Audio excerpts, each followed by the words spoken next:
What is up, guys? Julien here, the French winemaking guy who makes wine videos here on YouTube. Yes, wine videos. And we are looking at how to pronounce the name of this famous Grand Cru Chateau of the Médoc area on the left bank of the Bordeaux wine region, more precisely in the appellation of Saint Julien, near other famous chateaux in the area that are Béchevel, Léoville-Lascaz or Léoville-Poiferré.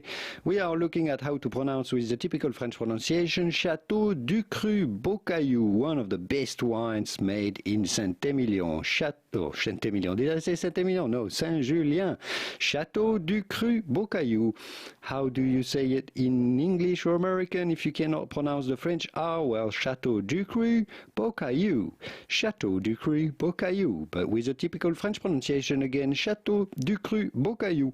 Château Ducru Beaucaillou. If you'd like to learn more about the wines of Saint Julien in general, here is a video about it. If you'd like to learn more about the 1855 classification of the wines from Médoc, here is a video explaining everything that you should know about it. I will leave you to it, and I will see you soon in the wonderful world of wine. Au revoir. Bye-bye. Cheers.